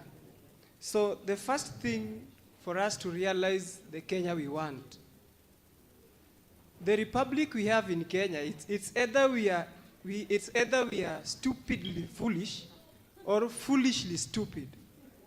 We can't be recycling the same people who failed us. You voted 2013. I voted first in 2013. You voted in 2013, 2017, and then after Maraga kafanya ile tena ukapiga kura, then 2022. Na bado unalia ati serikali ni mbaya. Are we really serious? The thing is, we can't vote in those people 4 times and they keep on failing, and you are still complaining. Our governor here, we love him so much, but he's old, yes. He has brains, yes. But the thing is, the city is clean. Is Kobura clean? Let us just be truthful to ourselves. We want to follow ODM. The current youth director of ODM is 44 years old. And my friend is here. Pande is here, and he can be a youth director of ODM. Are you not qualified enough to be? Dikizo is here and Magero is also here. They can be. Another thing, we lack integrity. We know these people are thieves and you keep on voting thieves. Who is stupid? Let us stop being stupid. Tunaelewana? Thank you. Sawa. Thank you very much.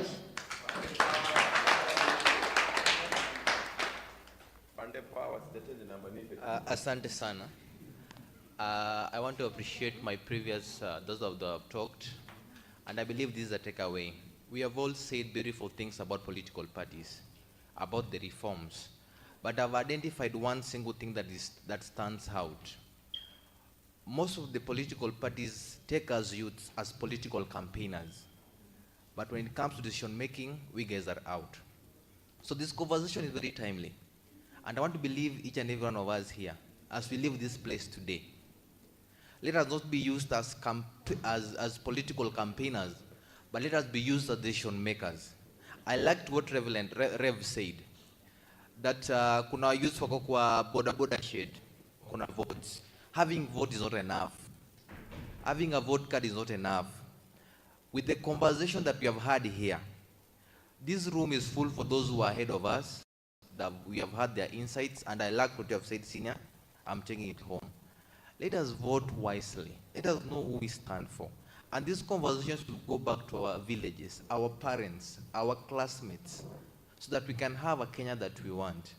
The problem that is in Manyata should not be the problem that is in Diwa, that we find a way how to balance. So the major thing that is a takeaway that we should embrace today, let us not be used as campaigners, but let us be used at the decision-making table. Let us not settle for less. Let us encourage each and every one of us to fight for their spaces. Asante sana. Thank you so much. Thank you so much.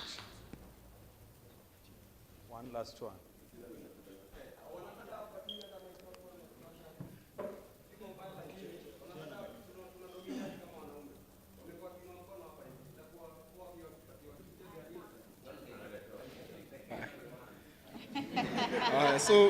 So I think the nini yetu ni nini, our main hashtag pale mbele ni to participate, si ndio?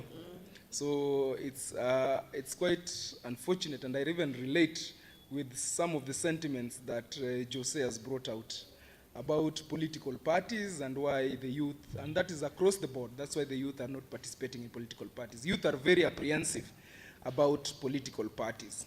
So number one, I think there is an outbreak of affordable party leaders.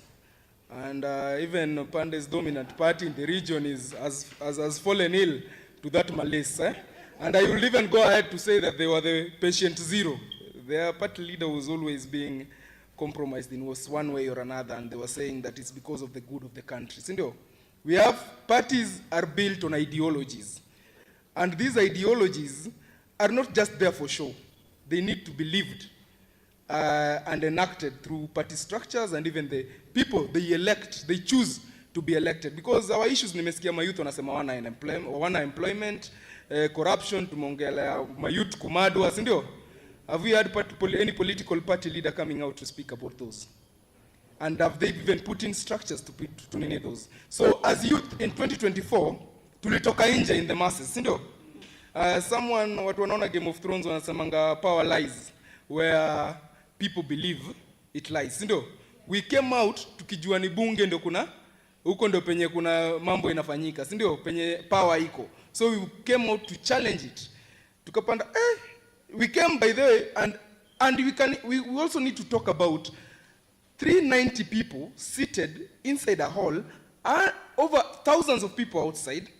They know these people can break in and do something to them, harm them, bodily harm, mama nini. And these people are threatening to come in, but they are insistent. Ati kitu watu wanasema, hatutafanya. Unasikia? So wanafanya bidding ya nani? So the youth walienda occupy state house, occupy nini parliament, wakarealize kumbe parliament haina nini authority. There is someone mwenye hata yuko bunge, mwenye anawa direct. Unaelewa? Na huyo ni political party leader, mwenye amewhip their members to do certain things. So when I'm hearing us speaking about sisi kupeleka individuals, sijui mayouth tuchaguane, sijui mayouth tufanye nini, mtapeleka huyo youth. A single politician, mkishapeleka ni change maker, cannot do anything in that house. That house inoperate, and this is where we come.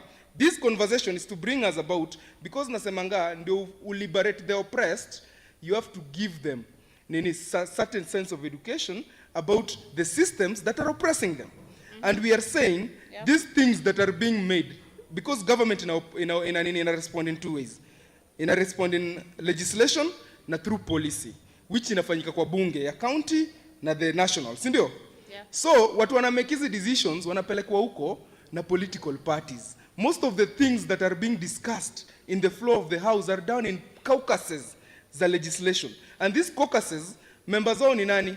Political parties ndio wanachagua. Political party leader ndio anamuanana na kwa hizi ma committees. Na hizo ndio penye 90% of the work is done. So sisi tukienda bunge, tunaenda bunge kuagitate, those people have no power. So tukarealize, sawa na power, tuende wapi? Occupy State House. Huko ndo penye orders zinatoka. Youth walienda Occupy State House. But tukarealize that one is to our detriment, because even if we get that person out, there are still systems that we need to so what we need, this conversation is about, is that tumekuja kurealize, and this is an awareness that we need to come out of here having, that political parties ndio zina make decisions.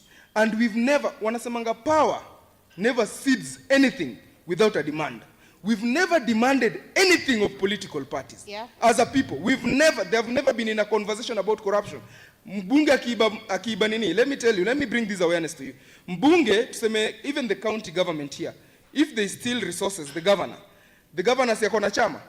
If that chama is stripped of their memberships, is rendered nini. Hata si lazima tuende kwa bunge, it's just the political party leader amue. We ask the political party leader, why are you entertaining members who are corrupt in your party? Then he tells us if his party iko built on corruption, and if corruption is an agenda in his party, then corrupt leaders who have been mentioned wamekuwa mentioned aggressively in certain kind of documents kama za Auditor General, what are they doing to those members?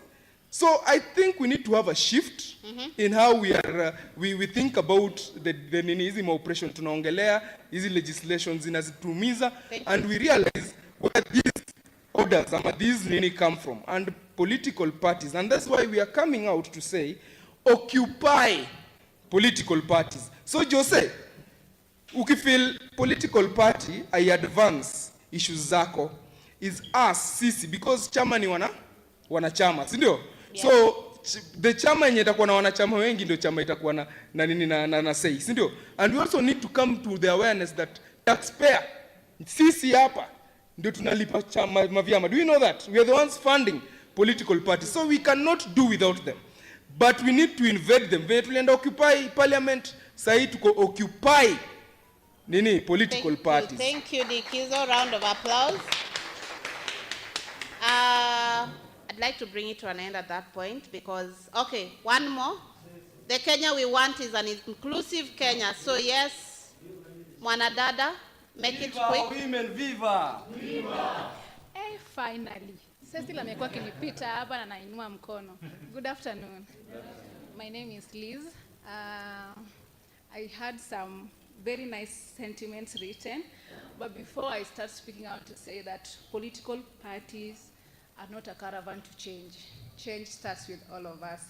And I would like to put a question through. Do you think you have done justice to this country? Have we done justice to this country penye tumeka hapa? Because when you talk about hashtag participate, I tend to think, where does our participation start? And where does it end? Does our participation start the 4th year, or the next year to end the election? How many people, when Ken was speaking, are involved in the development of their wards from the places they come from? Do we wait for 4 years, ndio tutaanza kuulizana na MCA alifanya nini, na MP alifanya nini?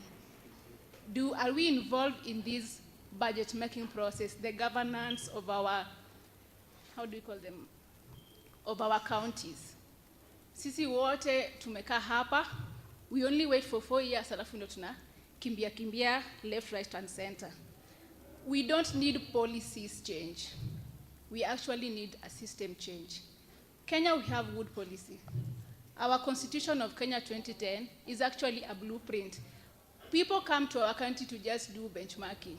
On the policies we have the nicest policy that a country can have. But are they working? Sisi go to shelf.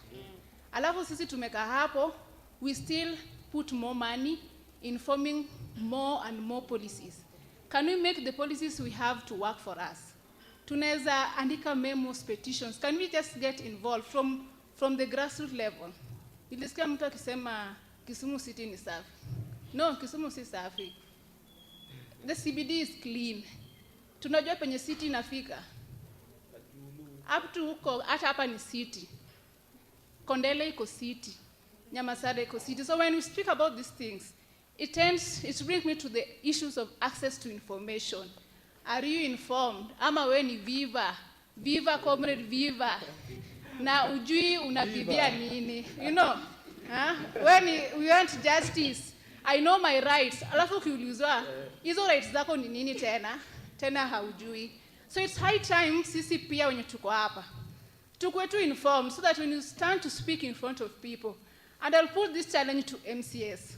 When you want to take a political seat, whether you are an MCA, an MP, a women rep, please inform yourselves. Because if you find me in forums, I will ask you questions and I will abash you. And I think Kamaradi knows. When we are in these forums, unapata tu mtu anataka kuwa MCA. Hata hajui the devolution laws inasema nini, si ndio? Hata yeye mwenyewe ukimuuliza kazi ya MCA hajui. So before you stand before us na useme unataka kuwa MCA or you want to take any political seat, tafadhali inform yourself na usiende huko kutuaibisha pia. Lastly, as a mwananchi, tunaulizwa to participate. But do you know what you want? Because most of the time unapatanga political leaders wanakujanga na manifesto zao. Does it mean sisi kama wananchi hatuna manifesto zetu? Does it mean hakuna kitu yenye tunataka? We are here with CSOs, we are here from organizations. Have we ever taken time to even do a mwananchi manifesto?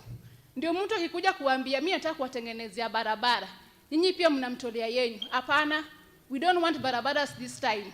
Barabara imetutosha. We want this and this and this. So if we don't organize ourselves as wananchi, bado tutaumia. We'll still come back 5 years from now and say, oh, the MCA did not work for us. It's because the MCA was working or the MP was working on his own manifesto or her own manifesto, not the manifesto of wananchi.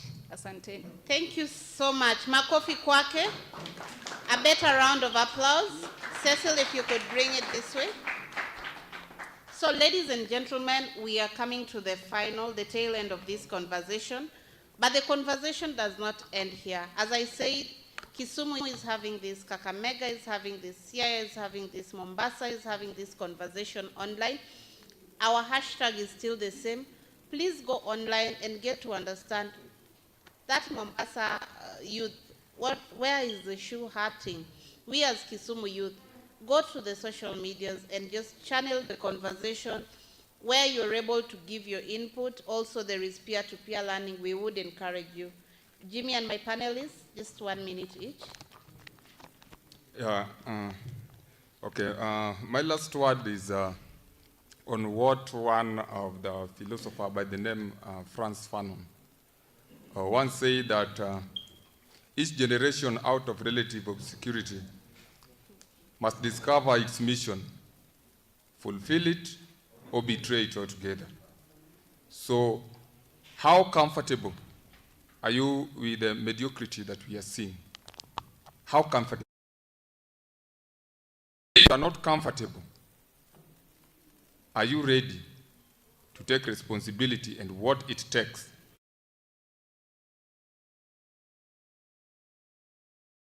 Because the truth is, the system is rotten to the core. If you want to build this house, there's a design that you have to follow. And for it to stand the way it is, you must follow exactly how it was it was drawn. So we must have a strategy on how we want to change the entire system, or else we might find ourselves in the same rotten system and still encounter the same challenges that we are encountering now. Thank you. Makofi kwake. You know, I think it was our friend Cliff who told us not to speak Kizungu kubwa. Sasa unasikia Jimmy. Good people, everyone has something to say. And given an opportunity, we would all contribute to the Kenya we want. But the question is, are we living it? Yeah? I'm very clear where I sit today that I live the Kenya I want, because I contribute, whether in writing, whether in advisory, whether in being vocal and facing the real actors in these spaces on how to manage our political parties. By the way, I'm a fence sitter in my own party, because I believe that our party should be run with the new energies of young people. Okay? I believe that Adede Sheshe, who is vocal enough and strong in advocating for the rights of young people in the ODM party, should replace Ketora. And if that is not happening, we are not going to sit around the same table and discuss our political party issues when the youth leader is 44. Okay? And that is not just ODM. That is every single political party in this country. Yeah? I want to end by saying that let us go and reflect on these things we've said. Reflect on what Cliff has advised us around, what Reverend has said, what Anjejo has said, what many of us here have contributed, including my friend who is a volunteer in sign language interpretation. Please clap for him. It's not very easy to find volunteers. My last words are this. In 1962, President John F. Kennedy went to the NASA Space Center, and he found a janitor, cleaner, and he asked him what he was doing. So the man said that, I'm helping put a man in the moon. Okay? This is a cleaner who knew the responsibility at NASA, that yes, the scientists would go to the space, but everybody needed to do their part.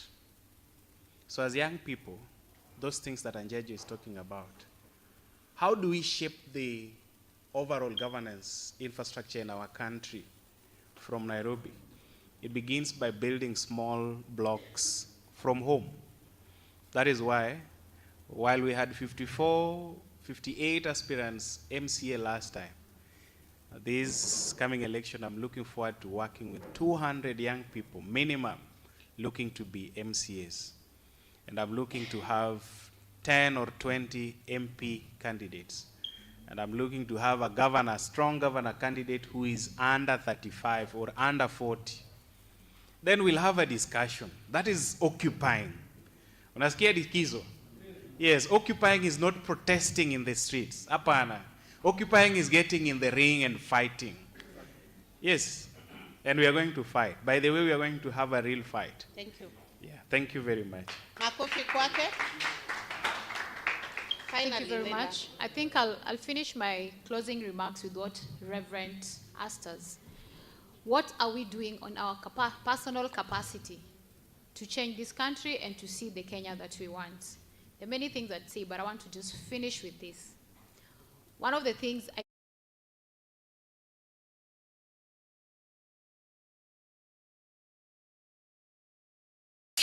and I went to a place, I was attacked, and I was told, who do you think you are? How dare you come and campaign here and not give us handouts? But I have decided that in this Kisumu County, in this generation, in this 2027 election, I am going to make a statement by being an aspirant who will win, I hope to win, without handouts.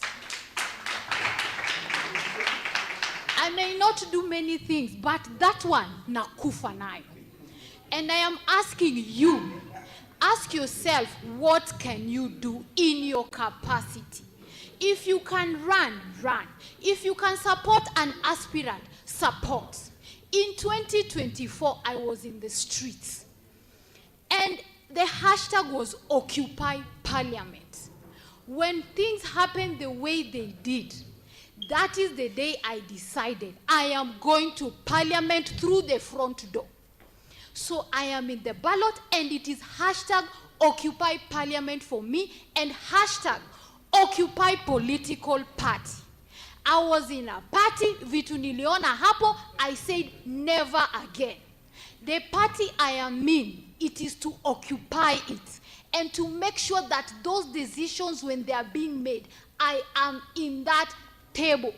Wherever I am, and people know wherever I am, I don't take anything less. I am in the leadership position and nothing less. Hashtag Occupy Party.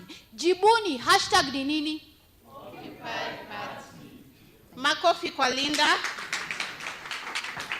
Thank you very much, Linda. Ladies and gentlemen, we have come to the tail end of this conversation. Thank you, young people, for being active participants. I want to sincerely thank Baraza Media Lab for hosting.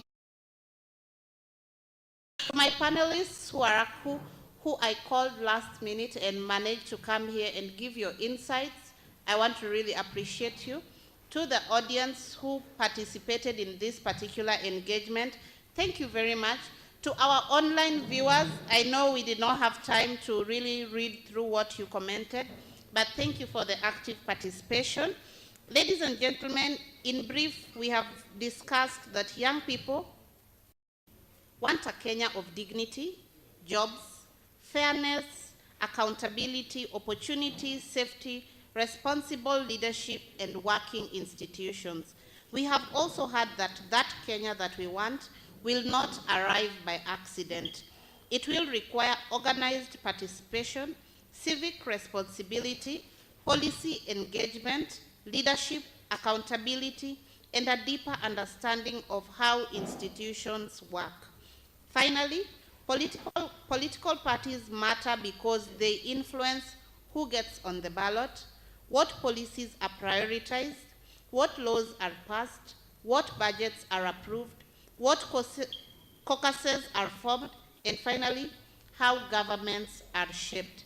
Ladies and gentlemen, this has been the Kenya I Want live podcast dialogue.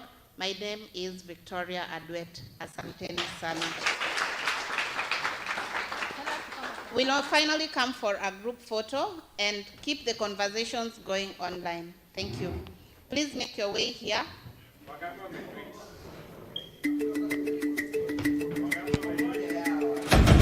Please guide your way.